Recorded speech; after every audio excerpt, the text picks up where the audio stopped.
Shalom, shalom, mes bien-aimés dans le Seigneur. J'espère que vous allez tous bien. J'espère que vous avez bien débuté votre matinée dans la présence de Dieu.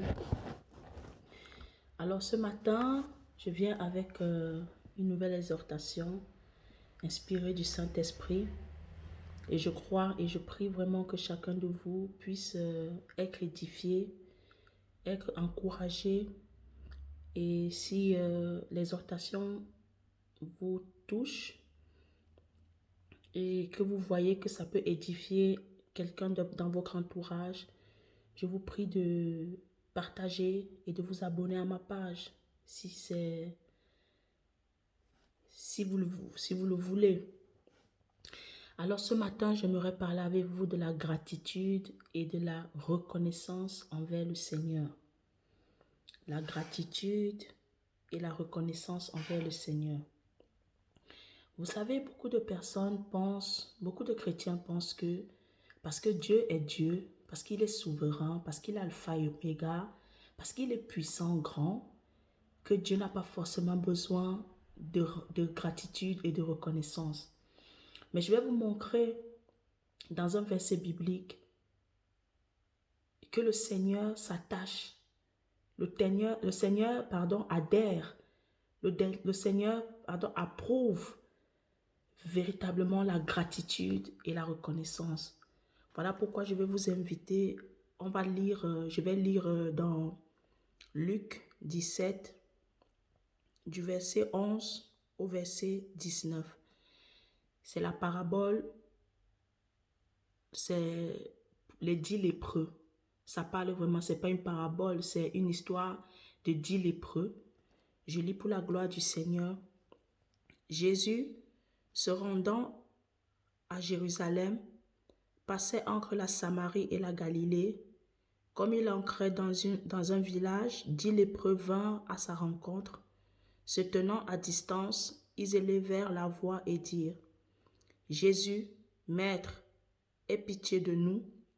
Dès qu'il les eut vus, il leur dit: Allez vous montrer au sacrificateur. Et pendant qu'ils y allaient, il arriva qu'il fut guéri. L'un d'eux, se voyant guéri, revint sur ses pas, glorifiant Dieu à haute voix. Il tomba sur sa face aux pieds de Jésus et lui rendit grâce. C'était un Samaritain, pardon. Jésus, prenant la parole, dit: les 10 n'ont-ils pas été guéris? Et les 9 autres, où sont-ils? Ne s'est-il trouvé que cet étranger pour revenir et donner gloire à Dieu? Puis il lui dit: Lève-toi, va, ta foi t'a sauvé. Amen. Je bénis le nom du Seigneur pour sa parole, parce que quand nous lisons vraiment la parole de Dieu dans sa profondeur, nous nous rendons vraiment compte que Dieu est un Dieu d'équilibre. Dieu n'est pas un Dieu seulement qui parle seulement des choses d'en haut, des choses spirituelles. Non, Dieu parle aussi des choses sociales, des choses vraiment de tous les jours, quotidiennes. Et si Dieu le parle, ça veut dire qu'il en tient compte. Ça veut dire que vraiment il approuve et qu'il veut vraiment que nous soyons tous équilibrés dans tous les domaines de nos vies. Ce matin, quand nous voyons dans les Écritures, cette histoire des 10 lépreux, les 10 lépreux ont été guéris. Les 10 lépreux sont allés vers le Seigneur, l'ont cherché, l'ont trouvé et ont obtenu ce qu'ils voulaient. C'est comme par exemple nous les chrétiens, il y en a certains qui vont chercher le Seigneur parce qu'ils ont besoin du mariage, parce qu'ils ont besoin d'un nouvel emploi, parce qu'ils ont besoin d'être stables dans leur vie financièrement. Et ils cherchent le Seigneur. Et nous voyons dans cette parabole que l'un d'entre eux, la manière dont lui cherchait le Seigneur, ce n'était pas de la même manière que les 9 autres. Les 9 autres venaient juste pour être guéris et pour partir. En fait, ils ne cherchaient pas à connaître qui était Jésus. Ils ne cherchaient pas à connaître la face de Dieu, mais ils cherchaient à avoir la main de Dieu sur leur vie. C'est comme certains qui viennent à l'église. Ils ne viennent pas pour entendre forcément le message. Ils ne viennent pas pour forcément chercher Jésus, pour chercher à avoir une intimité, une relation avec Dieu. Mais c'est que ces 9 lépreux qui se sont égarés, qui sont partis sans revenir au pied du maître, ils avaient oublié quelque chose, que le Seigneur avait plus à leur donner que la guérison. Mais le lépreux étranger, le Samaritain qui était étranger, et le Seigneur le précise bien.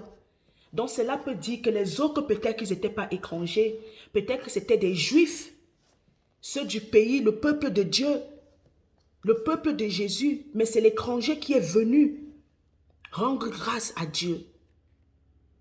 Rendre grâce à Dieu. Nous voyons l'importance de la gratitude. N'allons pas seulement à l'église parce que nous cherchons la main de Dieu au lieu de chercher la face de Dieu. Dieu n'a pas qu'à nous donner la bénédiction. La bénédiction, c'est quelque chose de bien sur la terre. Mais Dieu a plus à donner, la vie éternelle. Voilà pourquoi il a su dire aux lépreux, ta foi t'a sauvé. Ta foi t'a sauvé. Bien-aimés, nous devons revoir nos priorités. Nous devons revoir ce qui est essentiel pour nous. Ne nous limitons pas seulement aux choses de ce monde, au mariage, à la bénédiction. Ne cherchons pas Dieu pour ces choses. Voilà pourquoi il a dit, cherchez premièrement le royaume de Dieu et sa justice, et le reste vous sera donné par-dessus tout. Le reste, c'est le mariage. Le reste, c'est les bénédictions. Le reste, c'est la guérison. Le reste, c'est les miracles. Le reste, c'est la délivrance. Le reste, c'est l'enfantement. Mais chercher le royaume de Dieu et sa justice, c'est chercher d'abord à gagner sa place. C'est d'abord savoir où nous allons passer notre éternité. C'est d'abord être agréable à Dieu, accomplir la volonté agréable et parfaite de Dieu dans nos vies. Mais bien aimés, prenons juste un exemple. Mettons-nous à la place de Jésus. Nous faisons du bien à des personnes. Et puis ces personnes-là, ils ne reviennent pas nous remercier. Nous entendons seulement que, ah oui, il a eu ce qu'il voulait. Hein. Tu as l'information de quelqu'un d'autre, mais pas de la personne que tu as été la source de bénédiction. Imaginons-nous l'état que nous serons en tant qu'hommes, comme avec notre cœur tortueux que nous sommes, méchants que nous sommes. Nous allons fermer le cœur, nous n'allons plus vouloir aider les autres. Nous n'allons plus vouloir être des sources de bénédiction des autres. Rendons-nous seulement compte le fait seulement que nous donnons une petite chose à quelqu'un. Comment nous attendons à ce que cette personne vienne ne serait-ce que nous dire merci. Être reconnaissant, ce n'est pas un péché, c'est légitime. Pourquoi ne faisons-nous pas de même pour le Seigneur? Ne nous disons pas, enlevons cette mentalité que nous avons dans notre tête, dans nos pensées, dans nos têtes que, oui, parce que Dieu, il est souverain, parce que Dieu, il est alpha et oméga, parce qu'il est le suprême, il est le souverain, il est au-dessus de tout, que Dieu forcément n'a pas besoin de notre gratitude. Non, mon bien-aimé. À cause de ta gratitude, à cause de ta reconnaissance, tu actives encore le cœur de Dieu à te bénir davantage. À cause de ta gratitude, à cause de ta reconnaissance, la personne qui t'est venue en aide te reviendra toujours en aide parce qu'il a vu que tu es quelqu'un de bien, que tu es quelqu'un de humble. À cause de cela, tu t'ouvres encore plus de portes qu'auparavant. Peut-être cette personne qui t'a aidé là, tu ne seras pas limité seulement à elle qui t'aide. Peut-être qu'elle va te présenter à ses relations. À ses relations, tu auras plus d'opportunités au travers de cette personne parce que tu as manifesté la reconnaissance et la gratitude.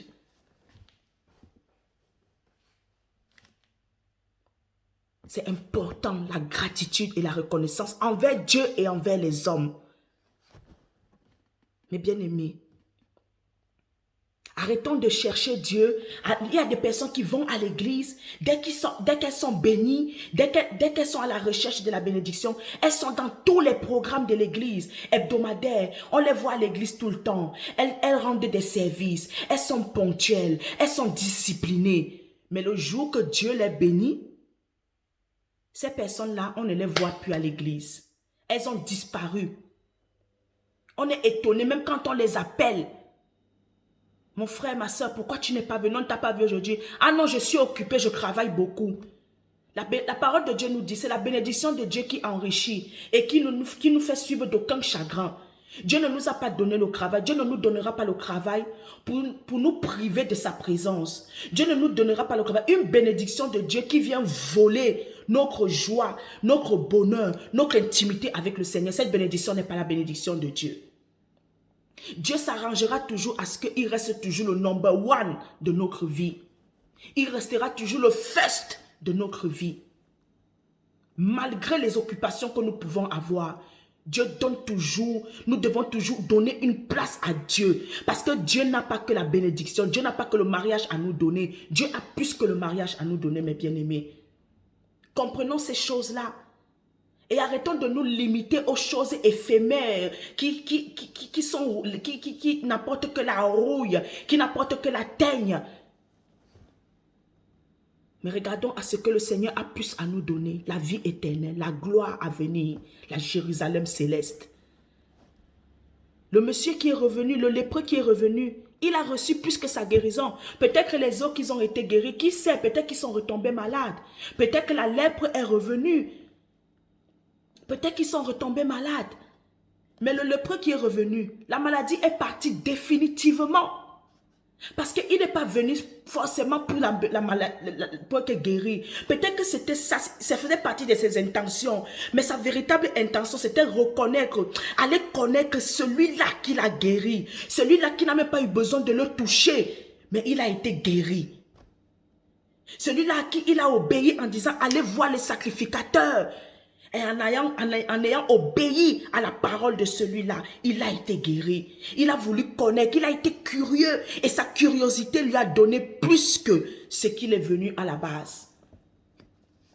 Eh bien, on ne vient pas vers le Seigneur parce qu'on va être béni. Viens vers Jésus parce que tu l'aimes, parce que tu veux le connaître, parce que tu as entendu parler de lui. Maintenant, tes yeux veulent le voir, veulent voir qui il est réellement. Tes yeux, tu veux l'expérimenter d'une manière autrement. Donc c'est ça ma petite exhortation de ce matin. La gratitude et la reconnaissance envers Dieu et les hommes. Que Dieu vous bénisse abondamment. Apprenons à cultiver cela. N'attendons pas d'avoir des grandes bénédictions aussi pour rendre grâce à Dieu. Ne serait-ce que pour le souffle de vie, c'est un sujet de joie, c'est un sujet de louange et d'adoration au Seigneur. Quand Dieu t'accorde le souffle de vie, combien de personnes sont mortes aujourd'hui, mais toi, Dieu t'a fait grâce de vivre. Combien de personnes sont couchées dans les hôpitaux avec l'oxygène, mais toi, tu n'as pas besoin de l'oxygène pour respirer. N'est-ce pas un sujet de louange et d'adoration? N'est-ce pas un sujet de gratitude et de reconnaissance envers le Seigneur? N'attendons pas d'avoir ce que notre cœur désire pour bénir le Seigneur. Non, mes bien-aimés. Dieu, ne limitons pas le Seigneur à ces choses. Dieu a plus en réserve pour toi et moi. Alors ancre vraiment dans cette attitude-là et adopte cette attitude et tu verras ce que le Seigneur fera. Tu verras là où Dieu t'amènera. Tu ne seras pas limité aux choses de ce monde. Tu vivras plus. Tu vivras le surnaturel. Tu verras l'instantané. Tu verras le au-delà de Dieu. Parce que Dieu est un Dieu d'équilibre. Dieu n'est pas un Dieu limité aux choses que nous voyons dans ce monde. Dieu est au-delà. Tu vivras la suprématie de Dieu. Donc, c'était ma petite exhortation de ce matin. Comme je l'ai dit tantôt avant, que Dieu vous bénisse abondamment.